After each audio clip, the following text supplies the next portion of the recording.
we didn't know, but she was a really good rifle shot.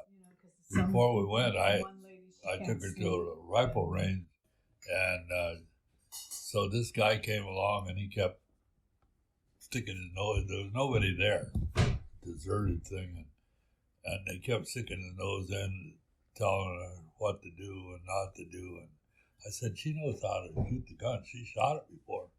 Yeah, he said, but she ought to be. Anyway, she had a 100-yard target down there, and so there was a bench there she could sit on and rest. And she shot 5 shots. We didn't have any spotting scopes, so she couldn't see where the bullets hit.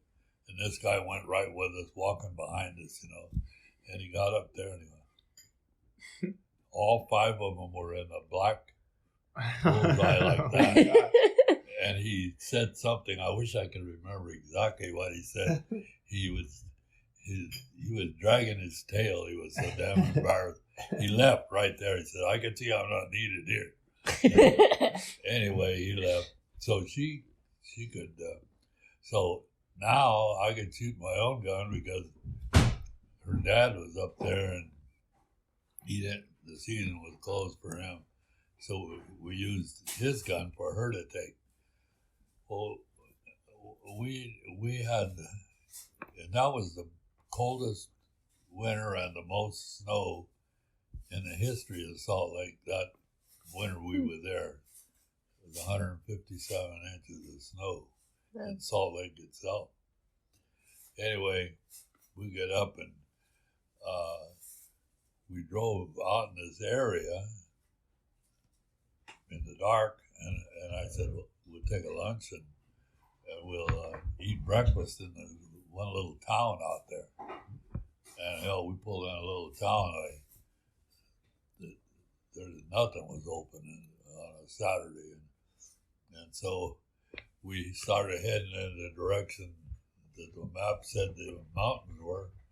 We got out there and we drove up a little road going up a mountain, and then here's a huge water trough. Got the road blocked, and ice about this thick in the water trough. So that was it.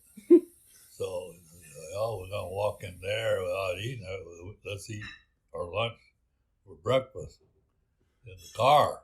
And of course, she would have been drunk the coffee anyway. So that's what we did. We walked up there, and it was just breaking day.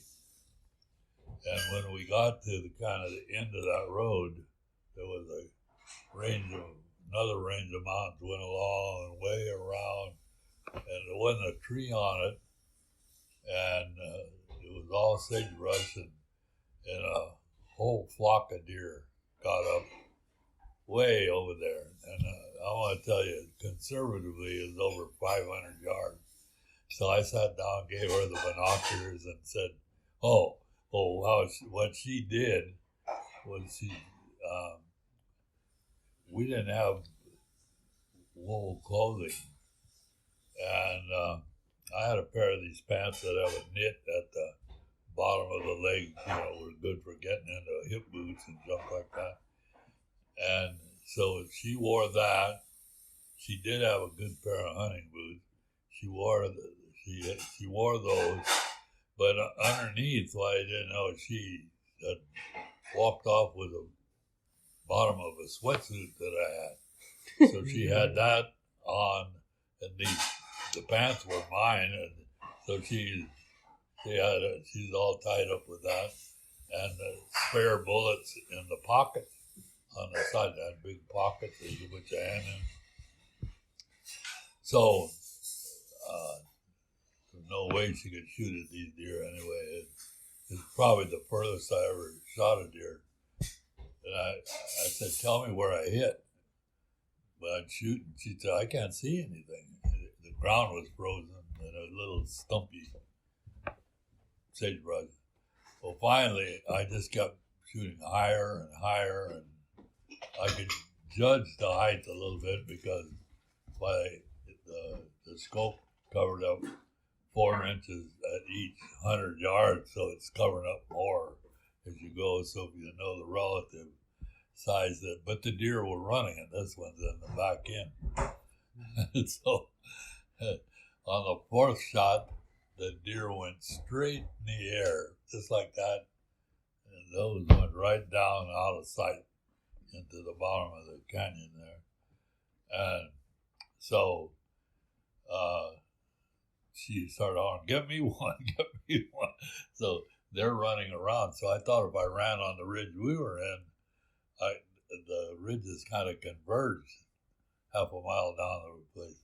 I go tearing over that little hump down the other side, and there were a couple of trees there.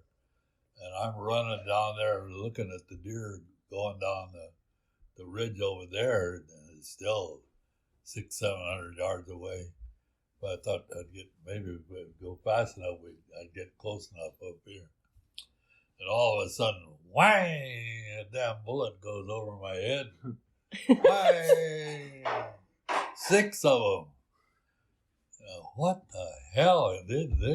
I'm safe because there's a hill here, but she's on the other side of it, but not too goddamn far. And anyway, I hear her shoot 6 times, and I knew that's all the gun held. So I'm running back like there, bang! Right, almost right in my face. What the hell is going on? And then bang! One more with a big space in those. What the hell is going on? I got up there and she's shaking. She said, that's it. Could have been a goddamn elephant. Could have been a charging lion. That goddamn deer was trying to kill my baby. The deer was running right down a trail. She's standing in the trail shooting at the deer. She emptied the gun, and then he's still coming, and so she reaches in her pocket to get the shells, but she unloosened the belt when she sat down, so the damn pants go down to her ankles and she can't run. And the deer is coming right down well, actually, she hit it 3 times. It's a damn good thing. And I'm telling you,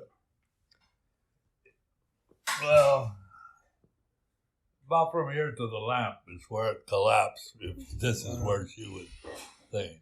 She'd blown the heart all to hell.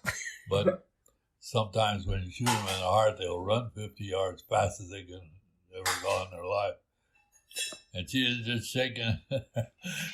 and she's standing there giving me a lecture on that with his pants down around her ankles. Too bad we don't have a couple of pictures of that. So